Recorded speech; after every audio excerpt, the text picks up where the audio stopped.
Just and cook আজকের recipe দারুণ স্বাদে বানিয়ে নিন বেগুনি, যেটা অনেকটা সময় ধরে মুচমুচেও থাকবে, দেখতেও ভালো লাগবে আর স্বাদও দুর্দান্ত।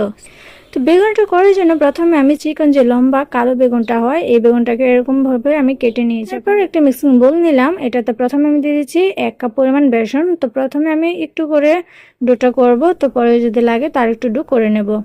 তো এখানে দিয়ে দিচ্ছি স্বাদ মতো একটু লবণ, আর দিয়ে দিচ্ছি সামান্য একটু হলুদের গুঁড়া, আর দিয়ে দেবো সামান্য একটু মরিচের গুঁড়ো। তো হলুদ আর মরিচের গুঁড়োটা আমি জাস্ট স্বাদ আর কালারের জন্য অ্যাড করেছি, আপনারা চাইলে ফুড কালারও ব্যবহার করতে পারেন। তো তারপর দিয়েছি সামান্য একটু সোডা, এতে করে বেগুনিটা অনেকটা সময় ধরে মুচমুচে থাকবে। একটু মিশিয়ে নিলাম, তারপর একটু একটু করে আমি জল অ্যাড করে একটি পারফেক্ট ডো করে নেব। আর এই ডোয়ের ঘনত্বটা দেখুন, আপনারা দেখে বুঝতে পারছেন, দেওয়ার সাথে সাথেই মিশে যাচ্ছে না, একটু দানা দানা দাগ রয়ে গেছে। তারপর একটু কড়াই বসিয়ে দিলাম, তারপর এখানে আমি তেল দিয়ে দিচ্ছি। আর বেগুনি কিন্তু অবশ্যই ডুবো তেলে ভাজতে হয়, তা না হলে বেগুনিটা ভালো হয় না। তো অবশ্যই চেষ্টা করবেন একটু তেলটা বেশি দেওয়ার জন্য।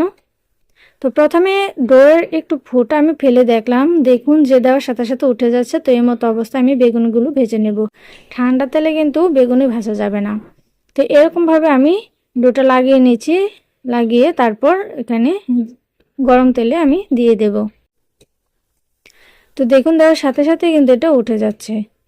তো তারপর আরেকটি দিয়ে দেব। এরকমভাবে আমি সবগুলো বেগুনি আমি করে নেব। আর বেগুনটা কিন্তু দেওয়ার পর মিডিয়াম আঁচে একটু সময় নিয়ে ভাজতে হবে, তাহলে কি হবে, কালারটাও ভালো আসবে আর মুচমুচেও হবে, খেতেও ভালো লাগবে আর অনেকটা সময় ধরে এটা মুচমুচে থাকবে। অনেক সময় দেখা যায় বেগুনি করার একটু পরই ঠান্ডা হয়ে যায়, আর ঠান্ডা হওয়ার সাথে সাথেই এটা নরম হয়ে যায়, মুচমুচে থাকে না। তো অবশ্যই মিডিয়াম আঁচে সময় নিয়ে লাল লাল করে বেগুনিগুলোকে ভেজে নিতে হবে। খেয়াল রাখবেন যেন পুড়ে না যায়, কারণ পুড়ে গেলে বেগুনি খেতে ভালো লাগে না। যেগুলো হয়ে গেছে এগুলোকে আমি নামিয়ে নেব। আর যেগুলো এখনও পারফেক্টভাবে হয়নি বেগুনি, এগুলোকে আমি আরও একটু সময় ধরে ভেজে নেব। তো সবগুলো ভেজে নেওয়ার পর আমি আপনাদেরকে পরিবেশন করে দেখাচ্ছি। এই যে দেখুন বেগুনগুলো দেখেই বুঝতে পারছেন এটা কতটা সুন্দর আর কতটা ইয়ামি আর কতটা মুচমুচে হয়েছে। এটা অবশ্যই বাসায় একবার ট্রাই করে দেখবেন। যদি ভালো লেগে থাকে তাহলে লাইক, কমেন্ট অ্যান্ড শেয়ার অবশ্যই করবেন, আর সাবস্ক্রাইব করতে ভুলবেন না।